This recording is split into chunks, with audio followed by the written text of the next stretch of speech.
Welcome, gentle listeners, to another episode of Coffee and Tequila, brought to you by your gentle hosts, Alastair and Zachary Patton Garcia. And today we are talking about... Are you trying to do, what are you doing? Like a radio host? This is... Late night? This is late night. Alastair After Dark, that's what this is. He's going to show you his niblets in a second. And what? What is a niblet? Niblets. Balls to the camera up there. Okay. You look at that. You said camera up there. Right there, man. Oh, okay. Now I see it. Truman Show over here. We are doing this over Zoom because we're having a problem with our SD card. I won't bore you with the details, but for some reason it won't work on one of our cameras, so we can't do our two-camera setup. Blah, blah, blah, blah, blah, blah, blah. Whatever. We're here on this one. This episode of Coffee and Tequila is kindly being sponsored by Helix Sleep, and we will let you know a little bit more about them a little bit later. And after the break, I'll be talking to my good buddy Troy McEady from the Beyond the Blinds podcast, all about the Rihanna Super Bowl halftime show, plus some of our other favorite halftime shows over time. And I do want to know what your opinion of the Rihanna halftime show was. Well, I enjoyed it very much. Yes. Zachary, thank you. We didn't talk about that. We should have talked about that in the car right over here, because now I don't know what you're going to say. I think for my biggest surprise was the pregnancy announcement. Yeah. Because she was definitely wearing an outfit where that stood out. Mm-hmm. But I liked it overall. It kind of felt like I was in a club, in the late 2010s, listening to Rihanna. And it gave me very much, what is it, like Mario / Squid Game? Mario / Rihanna vibes. Yes. I can see Mario, but Squid Game. Well, watch it again, Zachary, and you'll understand what I'm talking about. Okay, Rihanna Super Hopefully Bowl this comes halftime up in your show. talk with Troy. Mario meets Squid Game. Yes. Okay, I'll take it. But what did you think of the overall thing? You liked it? I liked it. Yes. Okay. That was okay. I mean, I like that. Yes. Good answer. I did like we it. did just come from a Super Bowl party, and so we were watching it with a bunch of other people, a bunch of straight guys actually, and I didn't really get a gauge on their reaction to it. I think they were just more mad about it. But the Chiefs did beat the Eagles. We left the party before. They beat the Eagles. We left it after Rihanna's performance. We were there for a little bit. We were there for the third.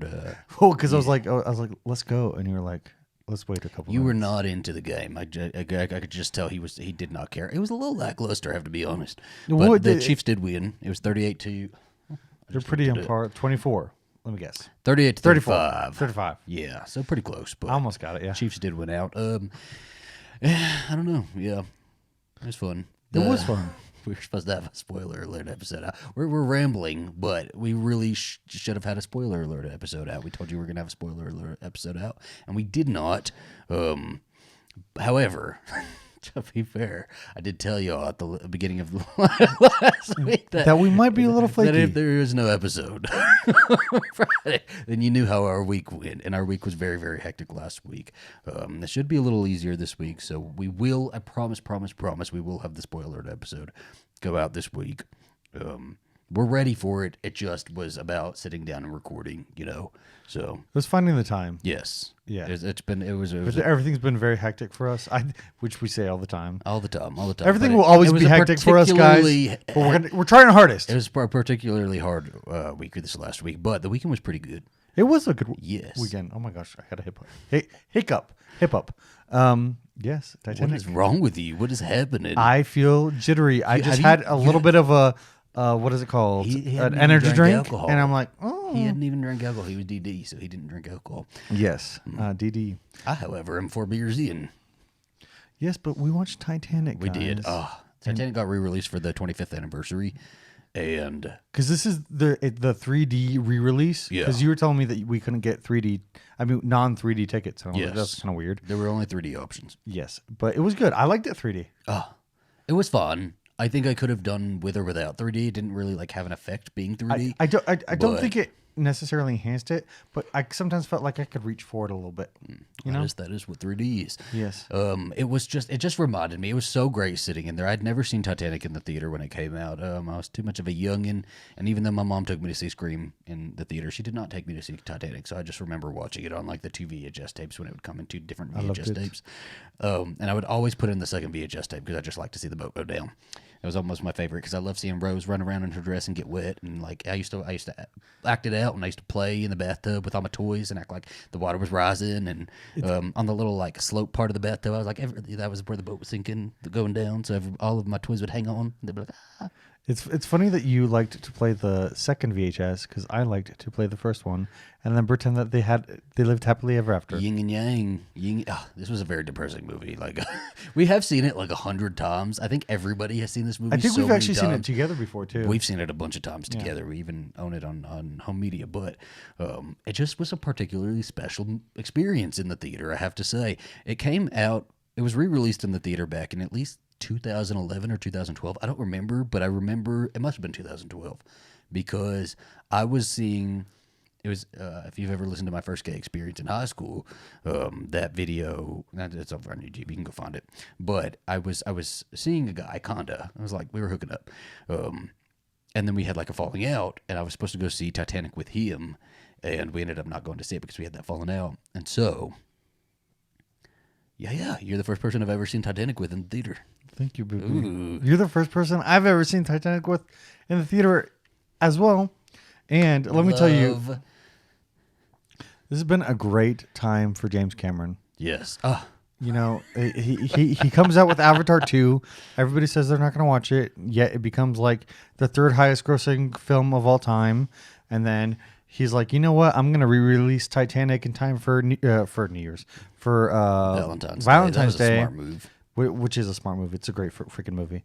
And it beats Avatar, The Way of Water, and it's now at $2.217 billion, making $22.3 million this past weekend. So now we know James Cameron is James Cameron's biggest competition. James Cameron v. James Cameron. So Titanic is back up to number 3 then. Back up to number 3, guys. Bye. So get it. They should keep it in theaters. Push it to number 1. Let's make it number 1 again. Yes, let's do that. What's number 1? Endgame? No, number 1 is Avatar. No. Number 2 is Endgame. Son of a bitch. I hate this motherfucker. I hate James Cameron.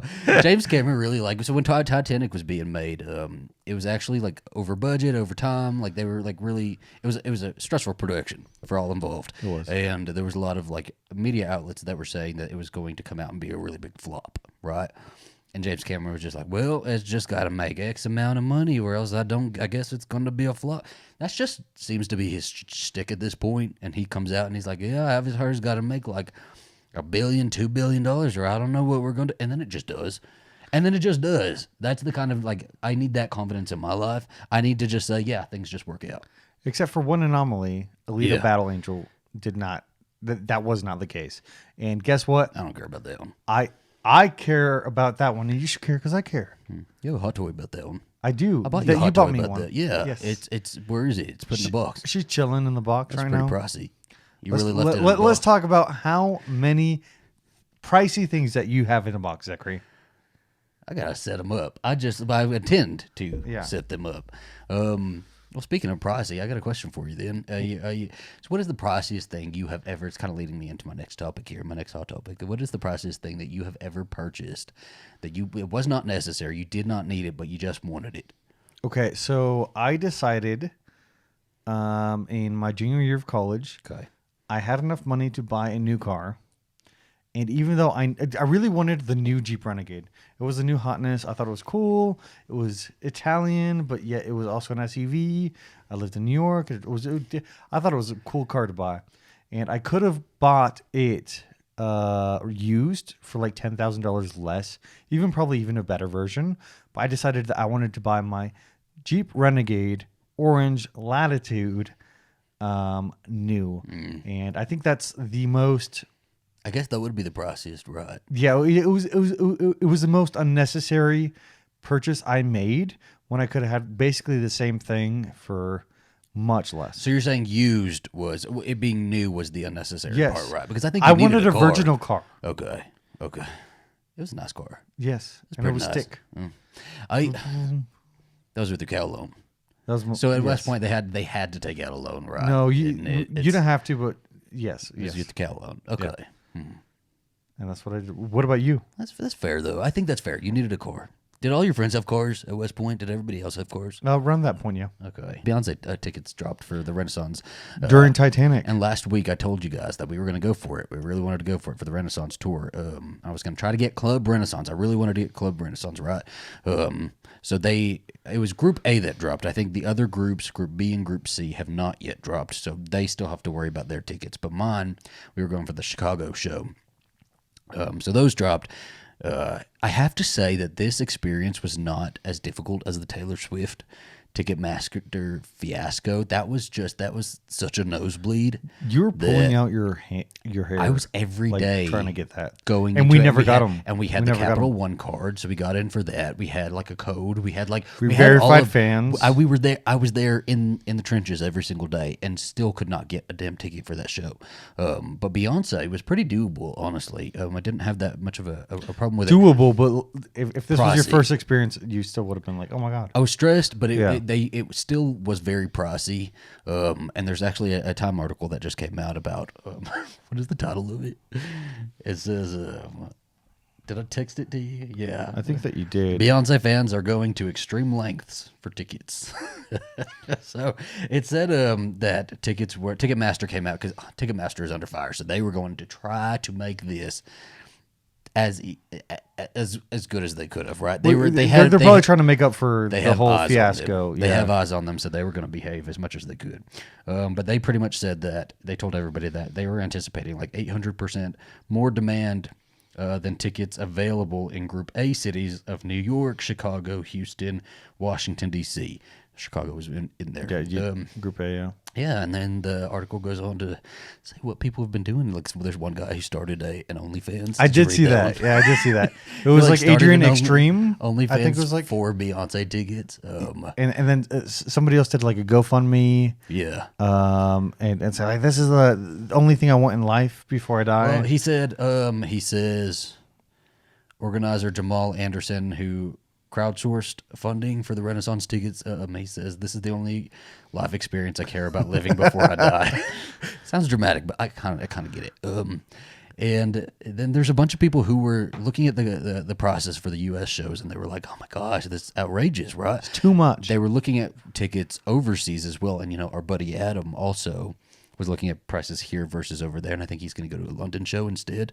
He's going to go over there because he says that it's a lot cheaper. And there's somebody in this article that says, well, I was looking at the cost of going to the concert in Stockholm plus plane tickets and accommodations, and it was still cheaper than going in the U.S. Well, then we should do that. We should have. I didn't get an on-sale code initially, a verified fan on-sale code, but I did get waitlisted. And so I was waiting, and you got waitlisted, Troy got waitlisted, and so it was the three of us that were like watching all of our phones. And so we were in the middle of Titanic, and it goes into the boat sinking part. And my phone like, zzz, and I just like put it in because I'll put my phone on my shirt sometimes and just kind of look at it so I don't disturb other people. And I looked at it and it said, I literally saw waitlist on your phone. It said, you're off the wait list. Here's your code. Go get your ticket. I was like, fuck. And like jumped up. I said, Alastair, I'll be back. And I like jumped up and like ran out with of the 3D theater. glasses on. I did have 3D. I kept them on, I think. I forgot to take them off. Yeah. And so I like ran out of the theater, and I sat outside of the theater, and I sat myself on the ground, and there was a bunch of like, theater workers like around me, and they were kind of. I kept seeing them look at me, and somebody asked me what I was doing, and I said Beyonce tickets, and she started laughing. Yeah, I didn't know that. Just started laughing. But I like sat in there and got in the waiting room, and I was trying to get tickets, and when I finally got in, there were no tickets left. I couldn't find any tickets. They were all like up in the nosebleeds, and they were like, oh my gosh, like $200, $300 for nosebleed tickets. And I'm like, I am willing to spend money on this Beyonce concert. I am willing to drop some cash for it because I knew I'm doing it for your birthday. And you were doing it for the birthday, and we've been prepared for this because we knew that she was probably going to go on tour when the album came out, right? So we were like, okay, well, we need to be prepared for this. And so we've been preparing for it. And but I want good seats. And so I just couldn't find any good seats. I was like, fuck, man. And I sat out there for like a good 15 minutes, missed like a lot of my favorite parts of this damn movie. And then just couldn't get any, it just wasn't working out. So I went back in. And then at another point got up again, went back out and tried again. And so I was like, okay, well, maybe if I don't put in my code, if I just try to go in and look at the tickets without my code, maybe there'll be tickets. And I did. And there were tickets. So, okay, good. This tip, just go in without the tickets, okay? Because I didn't need my damn code to get in. I think it like connected my account. I think it probably did it while you're checking out. Yes. Well, my account was also like connected. And I think that's what let me in the waiting room for the Chicago show. But when I did go in again and I didn't put in my code, it brought up a bunch of seats. So I did get seats, got floor seats, did not get the Renaissance Club. I really wanted the Renaissance Club or the Beehive. Didn't get them. So it was really... but those fees were like crazy. I'm not going to say the price. A lot. It was a lot. We didn't spend like $6,000. We did look into it because we went on a secondhand site when we were driving home from Titanic, and we were like, okay, well, let me just like look at... It's like $1,500 for the Renaissance Club on like, SeatGeek and Vivid, whatever. And I was like, okay, well, let me do that. Maybe I can like sell the tickets I have for face value, and I'll just get like the Renaissance Club because that's what I was... That's what you People wanted. think this is fucking ridiculous. I wanted to be in there, and Troy did too, and that's what we wanted to do. And we went to check out, and fucking fees were like $500 a ticket. It brought us up to like $7,000 total for all the tickets, and we're like, okay, we're not going to do that. If it's just not meant to be. There were no tickets available on Ticketmaster for the Renaissance Club. They'd all been snapped up, so we're on the floor. We've got good seats. We're fine. So I have to like sit and be okay with that. So, it is nagging at me. I keep being like, well, just go check again. Well, you know what, Zach? I feel like at this point, let's just go to Barcelona. Let's do it. Let's go to Madrid. Let's do it. I did get Beyonce tickets though. So yes, man. Freaking. And again, it was a lot easier than getting Taylor Swift tickets. It was. Well, I think Ticketmaster really effed up on that part. And it just seems like when people like Taylor Swift and Beyonce go on tour, everything's just going to sell out. It's just going to sell out. It was crazy, but You have to accept that. This is like, I want to see this show, And so this is like, again, like in that Time article, somebody says this is like something I need to do before I die. I feel that. This is like a once in a lifetime opportunity. And I think if she came out with another show, like one of my biggest regrets is not going to see my favorite entertainers sort of at their heights, right? And like, I feel like at any moment, these people could decide not to tour. Beyonce could decide not to tour after this. She could decide she wants to do smaller tours, or, their tours are not going to be as good. I feel like this is the show I need to go see. I didn't go see the Formation tour. I feel like this is the one. So, this is the one, and I've definitely pivoted in my opinion on live events now, especially like I feel like I didn't understand how much they meant to you before.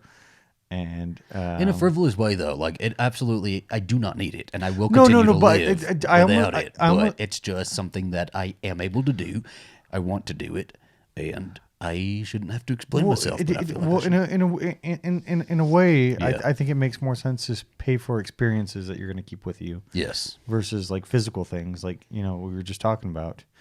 And this is an experience. This is a good experience. I mean, we went to see Shania. And Shania's also doing a world tour as well. Yeah. Madonna's doing a world tour. Rihanna was supposed to do a world tour. Taylor Swift's doing a world tour. It's a lot. I feel like with anybody else, I don't think I would have dropped the amount of money that I did drop on the Beyonce tickets, but other than Britney Spears. I think if Britney Spears went on tour again, I feel like that would be the last tour that she would do. I think you'd spend more money. I would. You would be. If I had it. You would be. You'd be starting an OnlyFans right now. Selling all the dolls off, okay? It's like selling everything. Au revoir. I think other than them, I'm not willing to spend money like that. And so it's crazy. It's crazy. It sounds insane. It's crazy. But it's just something that I want to do. I am happy that you are happy, Zachary. Thank you so much. And we still got to find you Taylor Swift tickets because that's his birthday present. Yes. So I've told him you pick a date, and we're just gonna have to buy tickets. Yes, we'll figure it out. Mm. Oof. It's a lot. I don't know. It is a lot. I need to look at my schedule. Well, I guess we can talk about Helix Sleep for a second. Helix Sleep. We've been this video again. It's kind of being sponsored by Helix Sleep, and we've been working with Helix Sleep for over 2 years now. We have 2 Helix Sleep mattresses, a queen size and a king size of the Midnight Lux mattress. We absolutely love them. We switched from bedroom to bedroom. We're back in the master bedroom now. I woke up. I was up late last night. And I went in the bedroom and. You weren't in the guest room. I was like, what the hell? But Brenda was there. And I was like, where's Alastair? And I went, and he was sleeping in the master bedroom. So he has now flipped back over there, which means I have now flipped back over there because he doesn't snore anymore. And we can sleep together again. It's okay. We just flip-flop across our beds. But they're both Helix Sleep, both Midnight Lux. And we love them both. We do. Helix Sleep makes premium mattresses and bedding that are customized to fit your unique needs. Everybody's different, right?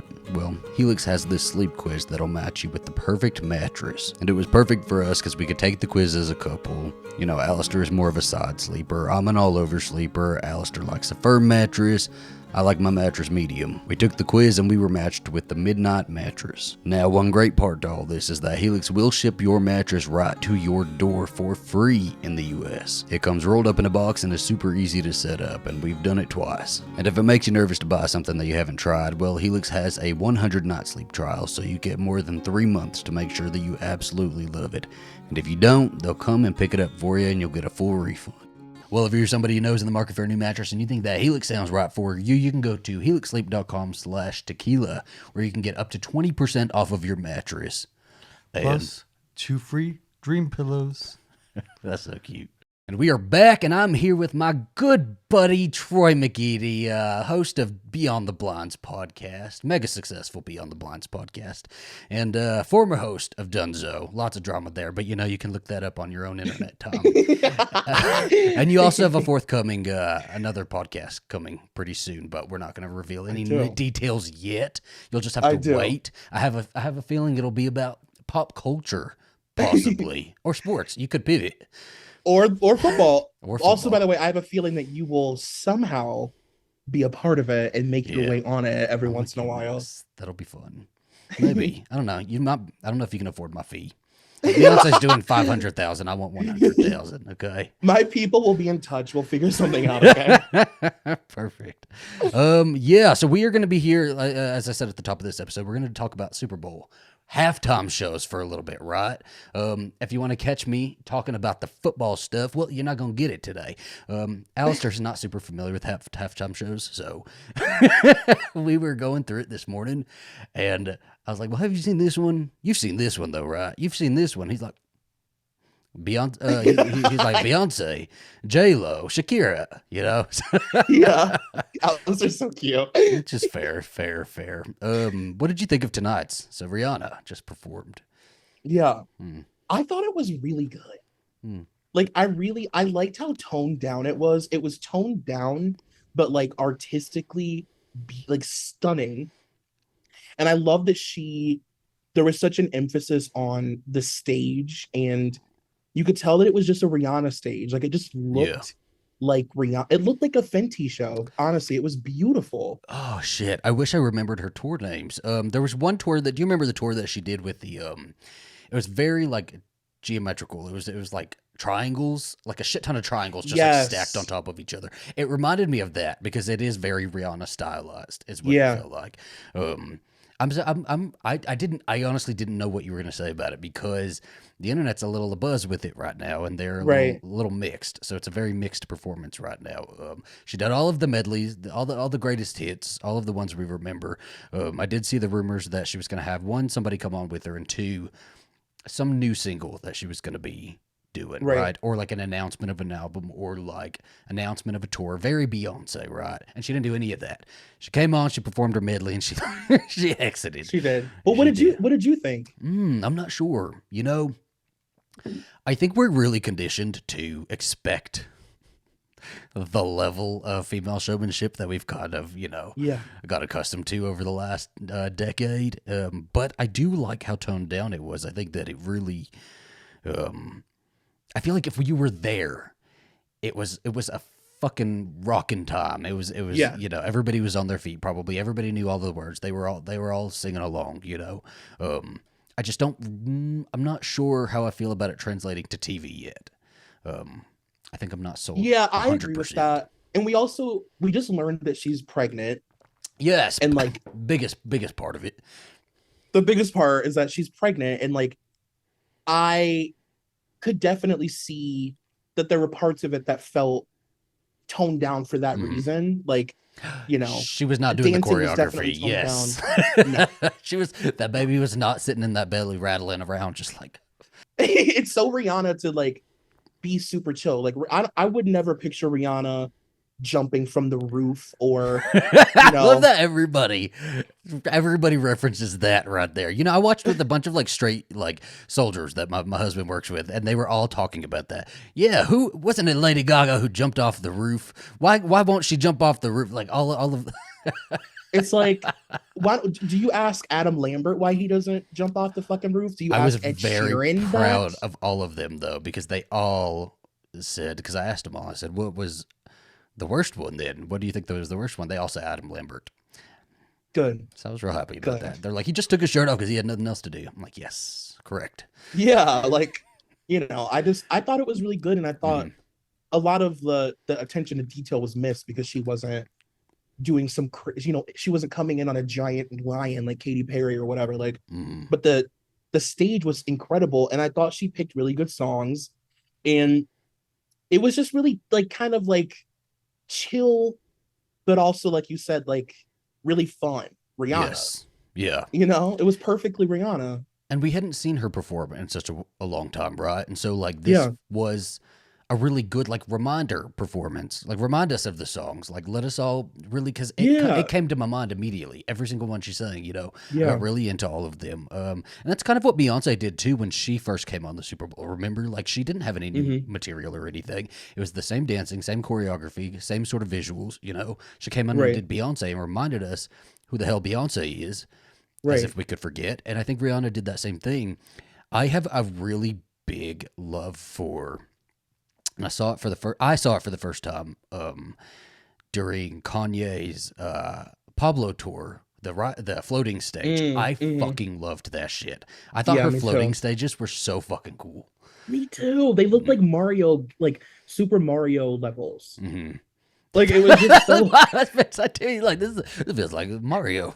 He did. It really did. It was like this is like Smash Brothers or something. It's so cool. But yeah, and also by the way, her voice. Yes. Let's talk about her voice because she sounded. There are a lot of people like asking if she was singing, is it live, blah blah blah.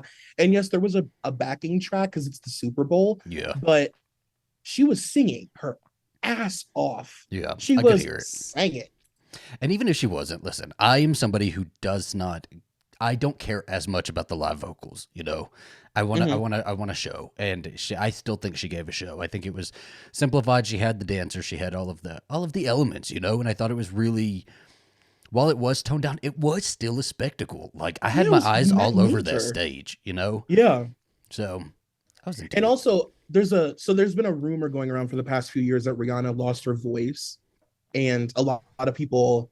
It's been speculated that her team for years have been trying to put together like samples and stuff from other songs that haven't been released to make music because her voice is all fucked up. And a lot of people really thought that. So the fact that she came out and like belted the entire time while she was like floating above the air, like I don't know. I thought she killed it for a pregnant woman. You know what I mean?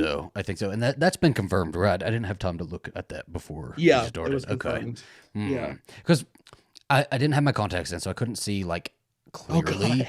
And everybody was like, is she pregnant? I'm like, she just had a baby. Okay, she's allowed to have a little bit of a body.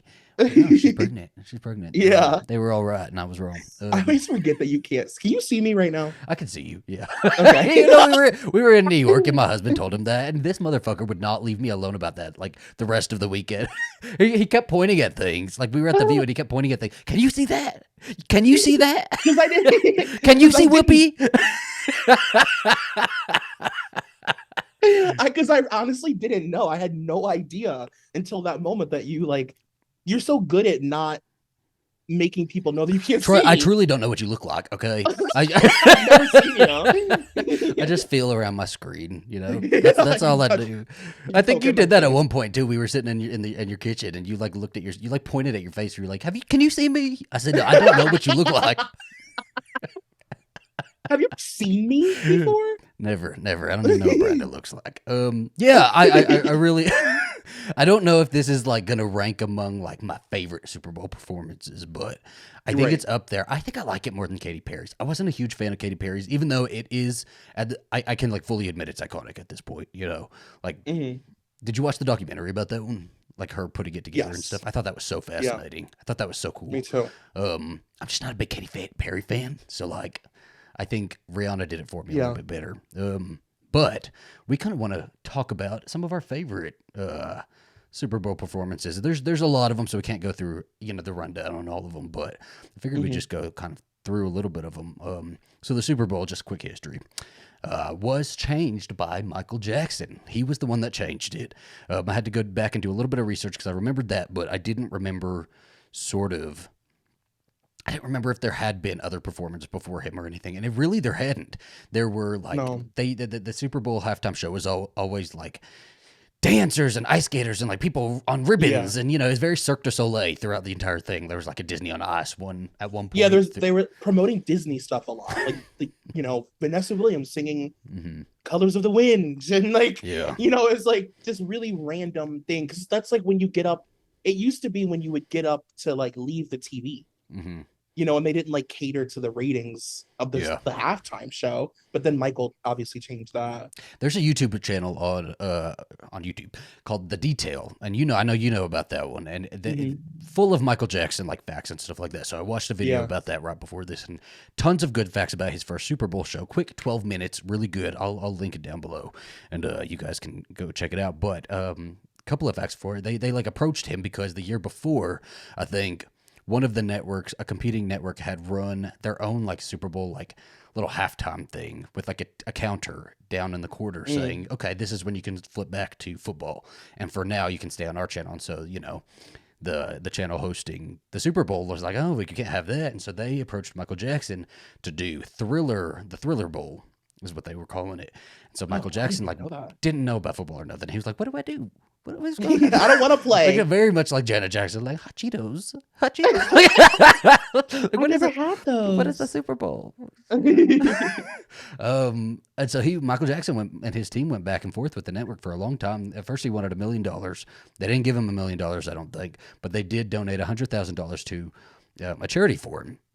And he came on and he did it. They got him to do a medley. He initially didn't want to do a medley, but they got him to do a medley. And that is, I often think about that one as a Super Bowl performance. Yeah, me too. In broad daylight.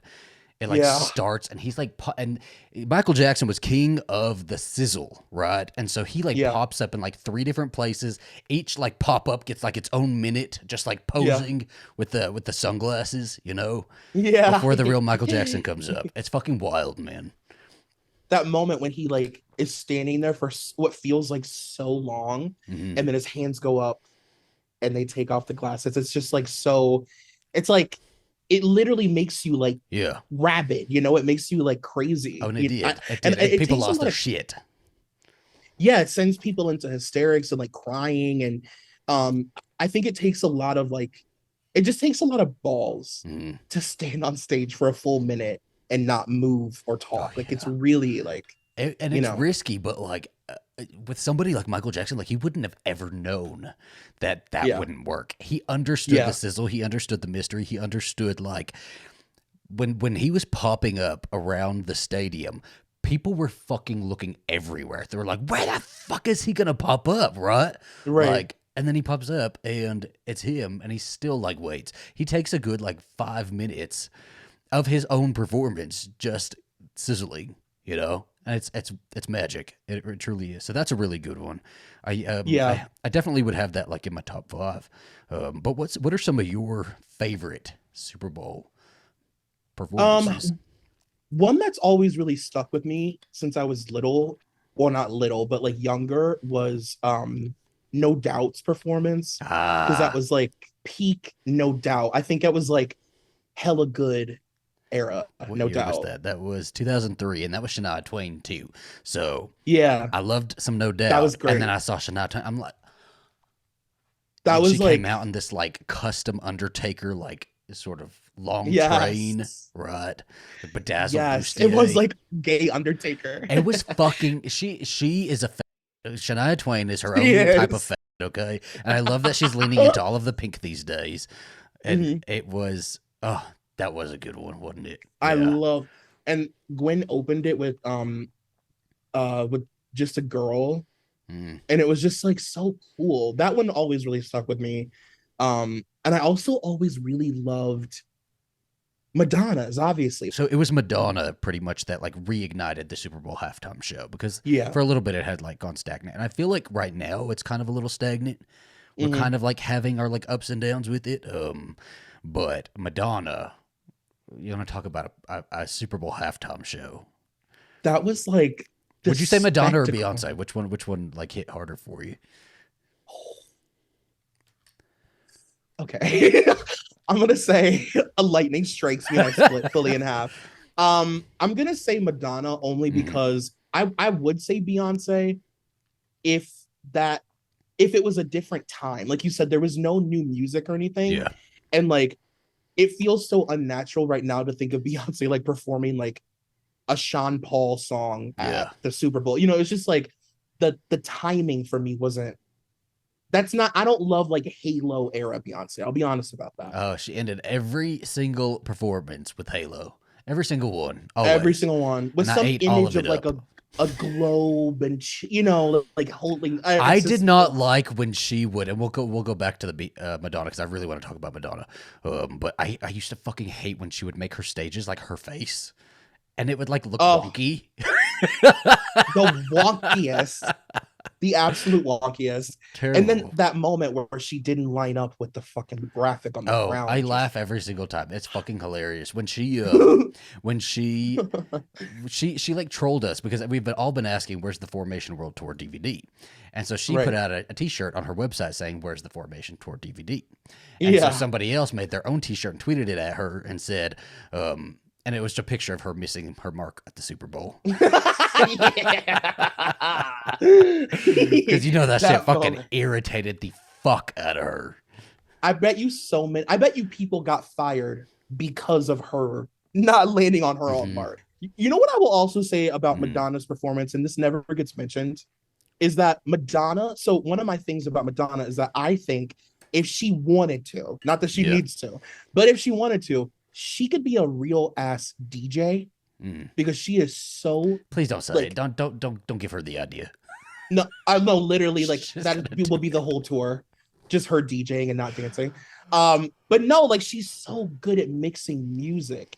She's so good Mm, at remixing her own songs, and she's honestly masterful at it. Like yeah, that's why the Confessions album is so good because it's all so perfectly, yeah. seamlessly, leads into each other. And she's good at like a medley. Nobody does a medley better than her because I just think the way she remixes her songs is people could learn a thing or two. At that point, at the point that she did her halftime show, she was the queen of pop, right? Like she was Mhm. reigning queen of pop. Nobody was really questioning it. Everybody kind of reverenced her. She was still like Yeah. kind of being looked at as like an older act, but she was the queen of pop. And when she came on and gave an award or did any sort of public appearance, people took notice and paid attention, right? Yeah. And so this was like huge. I remember watching this 2012 in the living room. I think I was like home from college for that weekend, and it just was when she comes in a la Cleopatra. Yeah. I don't know how you top that as a legacy I act, know. right? I know. And that like LED floor, Oh like the yeah. ground kept changing. Oh my God. I love watching the behind the scenes of these things. So there was like a quick 5 minute like little behind the scenes something where they were talking about that, and they said that like people in the stadium couldn't even see like most of that. Oh, right. That Yeah. was TV projection, Yeah. almost like how they put the lines on the field for actual football. Right. Um, and it was like new technology, right? Like she was coming up with new shit, and she was working with people who were coming up with new. I don't know, man. It was good, and that was MDNA, wasn't it? So she was doing an MDNA song, like LUV Madonna was fucking phenomenal on the bleachers. And I am a MDNA apologist. I actually really like that album. Oh, I think the yes. title's so cool, the era. I don't know, I love that whole moment. I still remember. Oh, we're so off topic. I still I remember know. when she was on Graham Norton, and he was like, "Well, what's the album title?" And she's like, "I don't know if I'm gonna say it." And then she kind of like coyly says MDNA, and everybody like flips shit. I remember flipping shit watching. I was like, genius, genius, it's your name."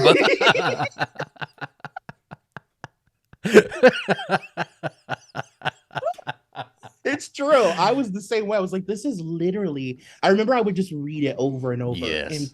Because then remember she came out with that like skincare too, like MDNA skin. I was like, this is a moment. It was. This really is a was. moment. And the MDNA tour, like that was. It is one of my favorite eras of Beyonce. So if you're an MDNA album apologist, I didn't know people didn't like it. You know, I guess I've been in a think chamber of my own. Right. And that was a total, like it's sort of like we were talking about with Beyonce and with Rihanna, in that this was our reintroduction moment of Beyonce because she has something to promote. She's got to remind you her legacy, and she came in and she did that. I think she had like the perfect sort of mix and right measure of her own stuff, bringing in the talent of the time that we were all obsessed with, like LMFAO. Yeah, them boys. LMNPO. Yes, exactly. Huge at the moment, right? You would never see them in a Super Bowl halftime show right now, but like huge, and it really did add to that performance. Nicki Minaj, MIA, Nicki and MIA. The you finger almost thing. forget they weren't even there because of how my iconic this God. performance was. And wasn't CeeLo there too? He was, and for Like a Prayer, he was. See, it was just like it was Madonna, culture sucking at her best. You know, she's always done that and always brought queen in. Of it. Yes, and this was like a perfect display of that. She almost like falls over when she's on the bleachers. I'll never forget that little moment. She like missteps, and she's doing like cartwheel. She's doing fucking cartwheels on a bleacher. On a bleacher, and then that other guy, remember, was like jumping on those little rubber bands. He was jumping all the way up in the air. It was amazing. It was a spectacle. He was tucked. Because I don't know how. I don't understand. He had to be tucked.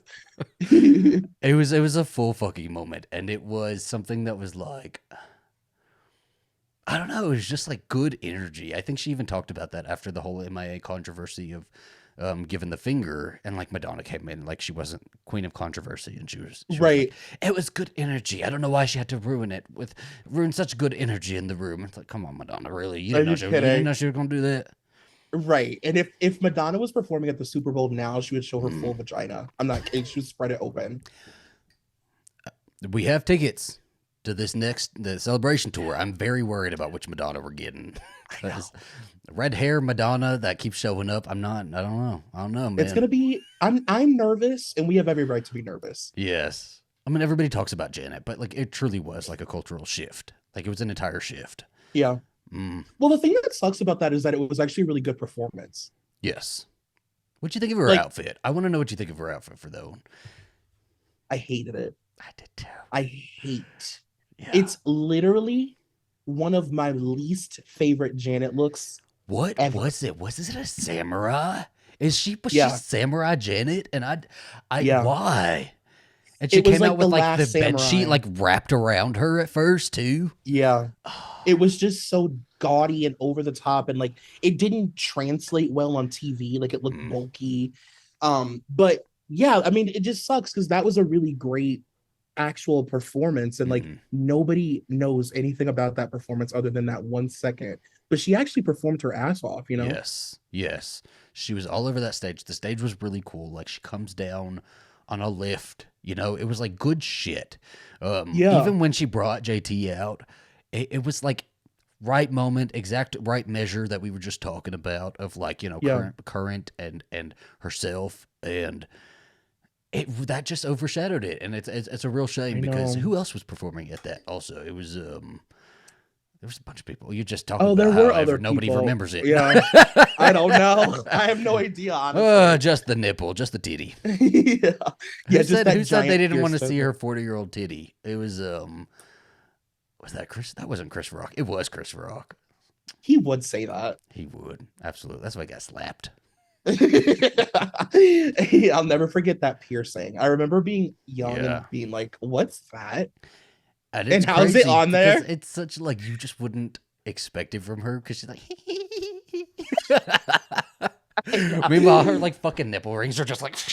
I know they're shooting literally like through her Mortal shirt. Kombat Yeah. fucking like knife daggers. It was a good one. It was a whole shift though. I Yeah. remember. So one of my favorites was Bruce Springsteen. We won't go into that one a whole lot, but Born to Run, Glory Days, that was 2009. I just like I could not stop watching the TV during that one. That one was really good. He was like slipping. He was this old man slipping, sliding all around the stage, like grabbing the microphone. He like did a full like slide into home moment and like ran into the camera, and he's like. I don't know if I've ever seen it. It was fucking incredible. You should watch it, even if just for that moment. We had Prince in 2007. I remember I didn't really get it. I didn't get it. I at that point I wasn't a big Prince fan, but my mom like she's bawling her eyes out over the fucking Prince. She was calling her friends. She's like, "Did you see Purple Rain? Did you see it?" That was like on the level of Madonna where it's like, oh, this is like a privilege. Like, yes, you know, it's an honor. It feels like, wow, how lucky are we to be able to like experience this? And it's like a once in a lifetime thing. And, you know, that was like a massive moment for me. Yes. Because I grew up as a Prince girl. So that was like, it just felt like, wow, how lucky. Like this feels like something he would never do. Mm-hmm. You know? It does feel like something he would never do. I'm Like, surprised they got him to do it. Yeah. I know. Like he would totally turn his nose up at something like that. You know, and we speak about Rihanna's sort of performance being a little bit understated, but Prince's was really understated also. It was like perfectly Prince. Yeah. In the way that Rihanna's was perfectly Rihanna, but we're like kind of like, well, nobody's talking about how Prince's was. He wasn't running around with set pieces like blowing him up and like cartwheeling across bleachers and shit like that. But yeah, and having like costume changes and you know, it was just like music. It was literally just him playing music and just fucking killing it on that guitar. I'll never forget that big fucking purple guitar with the Prince symbol. Oh my god, it's so good. Was that the clip that JT tried to use when he did his on like the big fucking bed chair? After Prince said, "Don't ever do that to me," and Justin Timberlake's like, "Prince." He's like, terrible. I'm kind of black too. No, he was Man of the Woods at that point. He had his full full Bass Pro Shop Man of the Woods camo deer on your. Let me tell you, I am from the South. I've been all over the South. Okay, I've lived in many different Southern states. Nobody fucking wears a shirt with a print of like deer and like somebody peeking out of the woods and shit like that. Listen, he was in his folklore bag. Okay, don't come. He said, "I'm from Memphis now, guys. I'm country. He's like, I don't want to be black anymore. I'm sick of spinning around. I'm sick of toe tapping. I want to strum a guitar." One of the worst moments. It's crazy that he got one before Britney did. Britney, 2015, 16, 17, maybe even a little 18, Britney should have had her own Super Bowl performance. I think it should have happened in 2016. Yeah. Or 17, like you said, like the year after Glory. But that should have been when it happened. That was the most Britney that we had gotten probably since Circus, because even Circus we still had Britney, you know. Such a missed opportunity. I know. What do you think about her doing one again? Do you think that would work? I don't want to see it. Mm-hmm. I just don't want to.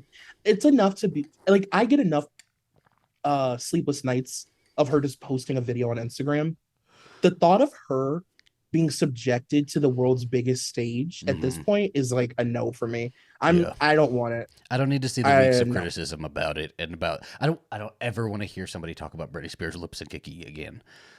Like never. Zach, that alone again.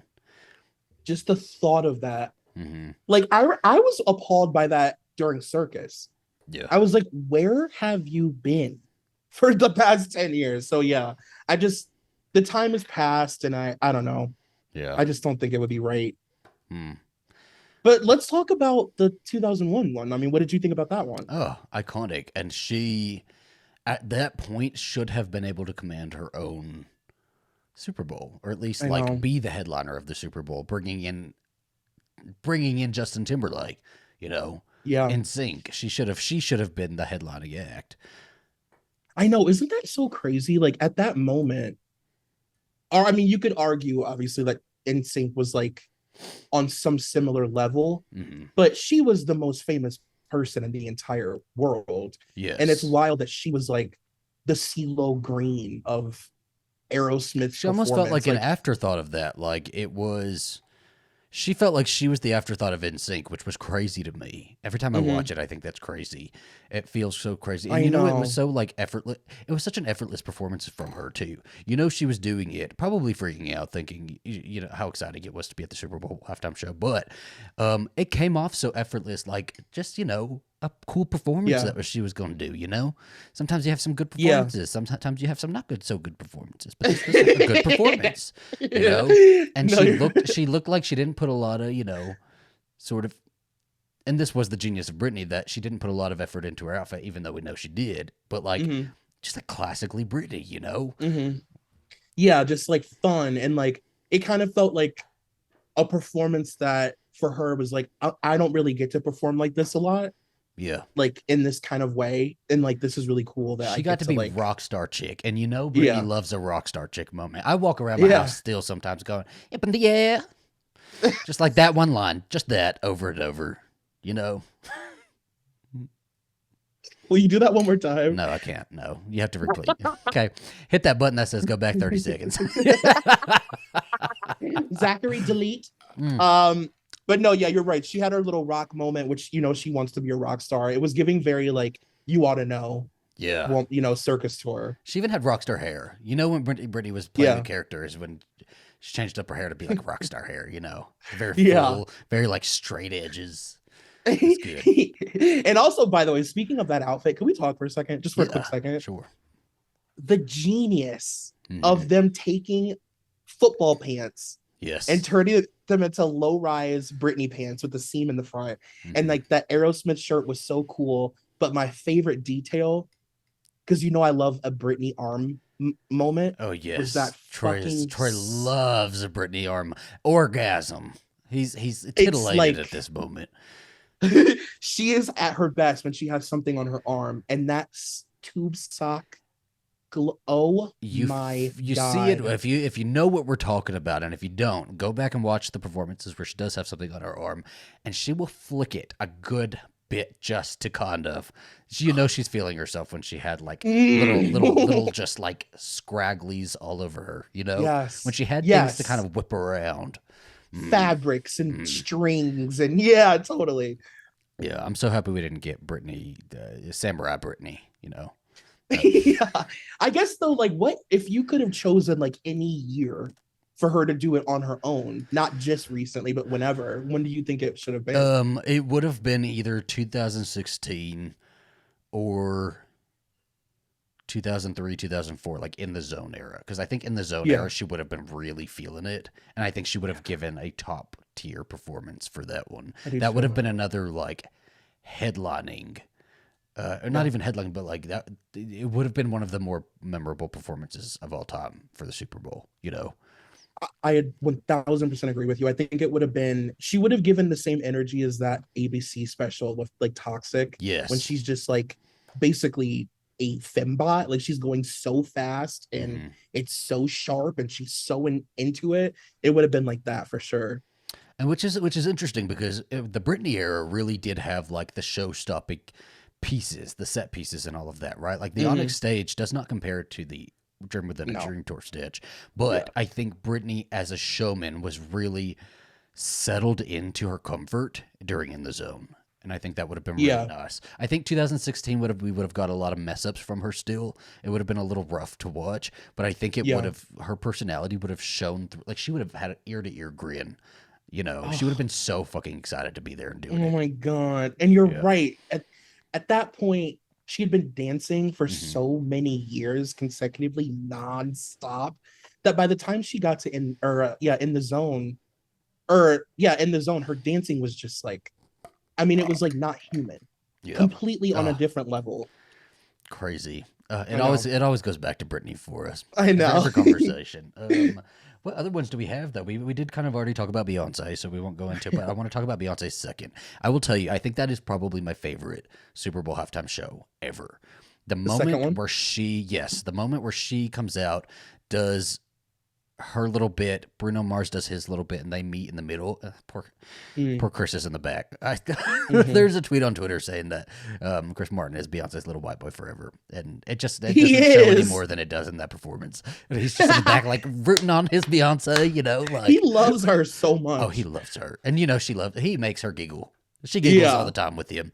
But like those two, the Beyonce and Bruno Mars meeting, and it's like, again, broad daylight, so like we're not really worried about lights and like crazy little effects. And speaking of Michael, that Michael inspired look, just only Beyonce, and that's why I always say she is our Michael. She's the only living public figure that lives like a true legend.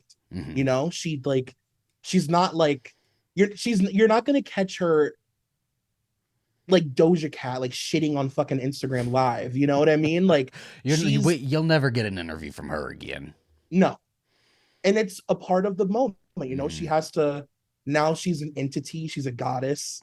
She's not human, and it has to remain that way, because if she talks to us, it's like too human.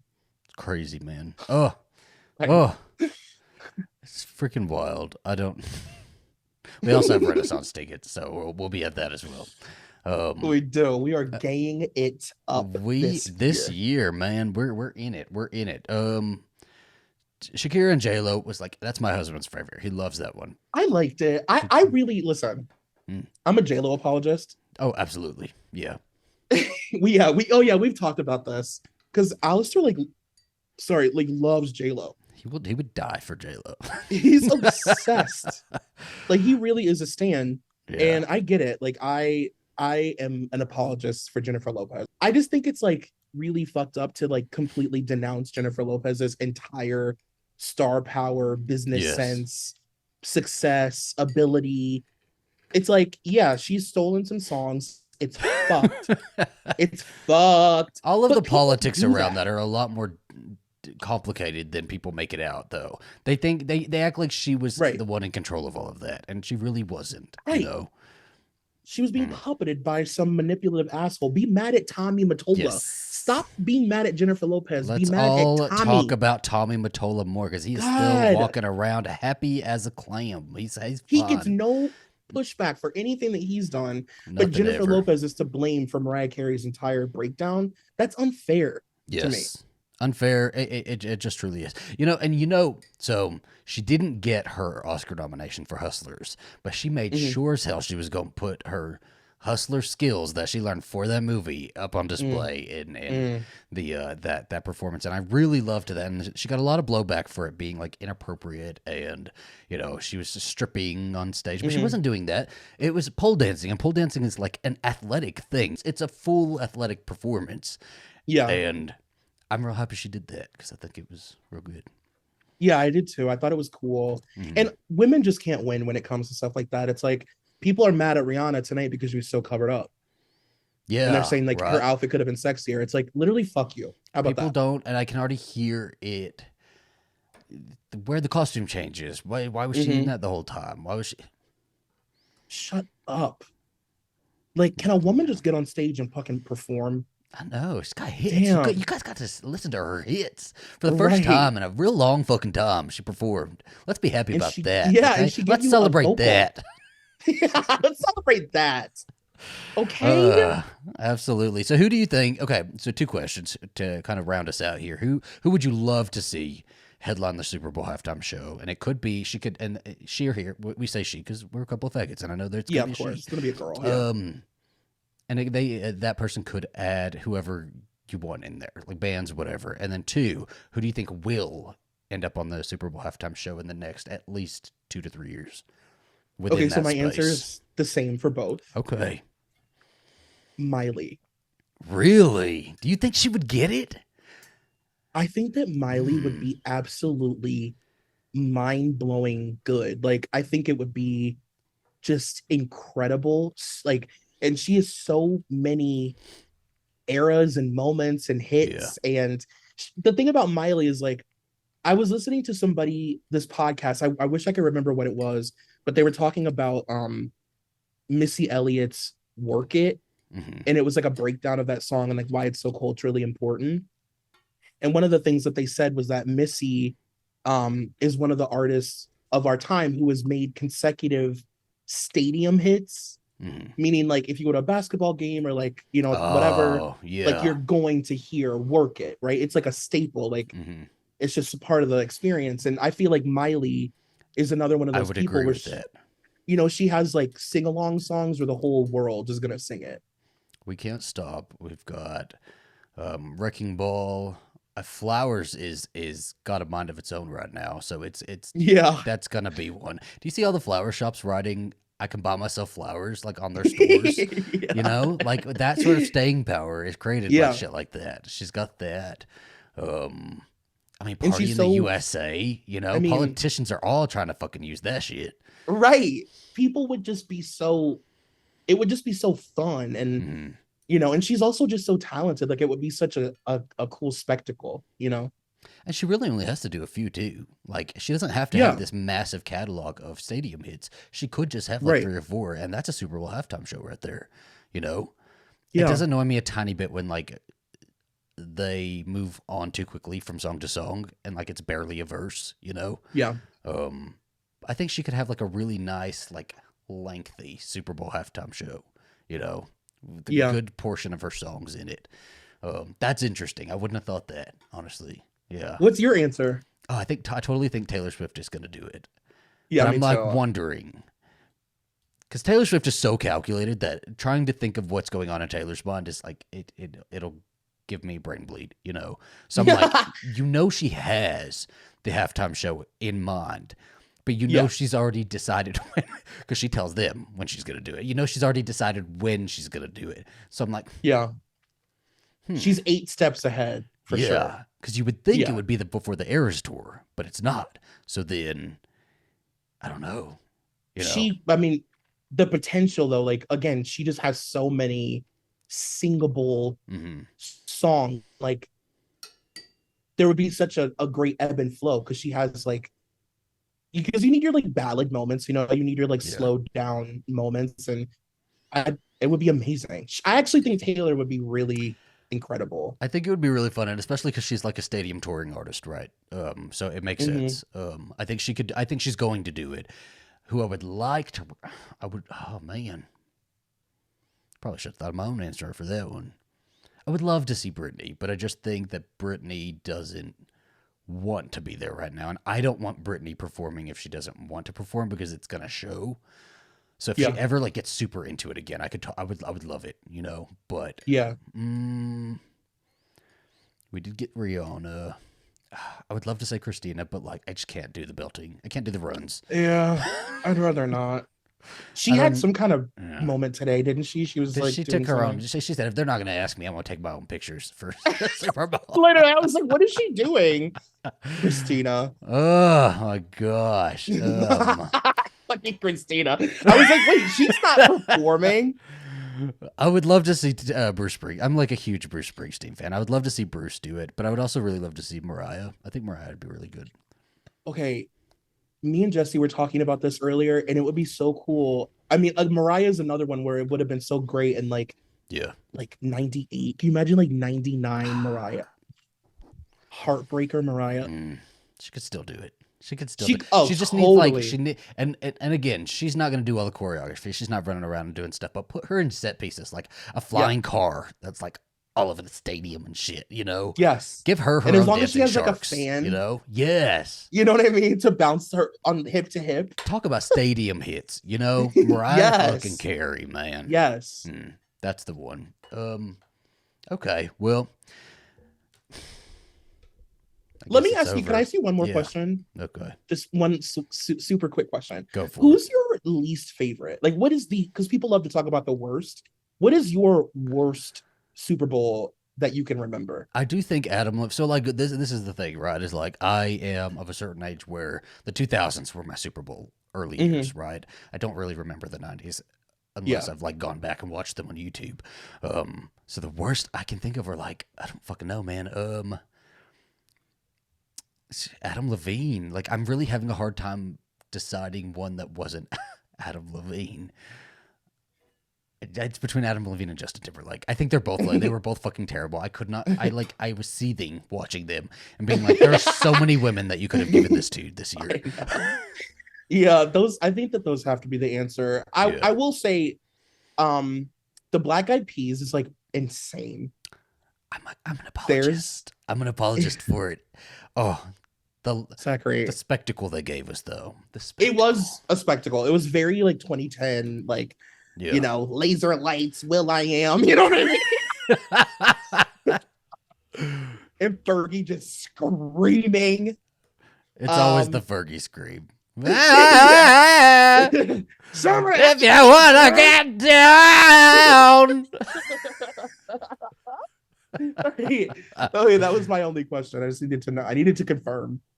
So you said Black Eyed Peas. Okay. Damn. Yeah, that's real hard compared to them two, man. No. That's not my answer. It's an honorable mention. But no, Justin. Justin's that made me angry. So that's the answer because I was like mad. NSYNC could have done it without him. It could have been an NSYNC show. Mm-hmm. Yeah, it could have just been an NSYNC show and not really like a Justin show. You know who should do it is Destiny's Child. They should have their own completely. And the Spice Girls. And the Spice Girls. I was just thinking it. Yes. Yeah. Put them in the fucking do the same damn performance as the Olympics. Put them in a taxi and let them go around, okay? I'll tell you. I literally said this today.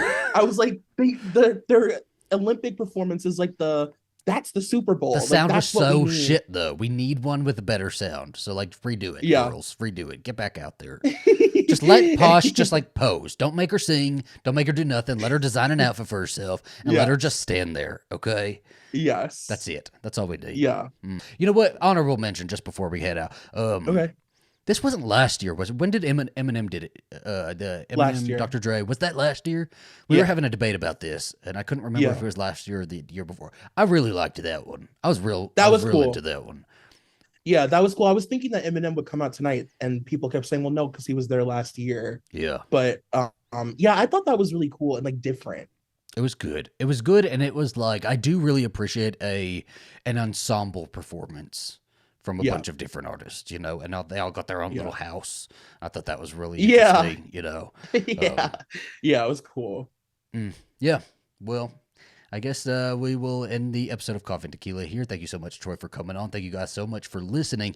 If you can, make sure you give us a 5-star rating on Apple Podcasts or Spotify. If you're watching on YouTube, make sure to give us a like. Leave a comment down below. I want to know what your favorite Super Bowl halftime show was. Was it the Disney on Ice one from 1972? It could have been. Yeah, was it Vanessa Williams? Don't let nobody tell you. Who do you want to see on the Super Bowl? Idina Menzel? It'll happen one day. And, that's what I want to know. Who do people want to see? They could do a Broadway one. I could see it. I would love to see that. Oh, terrible. And Troy, where can everybody find you? You can find me on the internet all over the place now at Troy Jean Spears. I've simplified it and made it very easy. Oh, my Troy Jean Spears.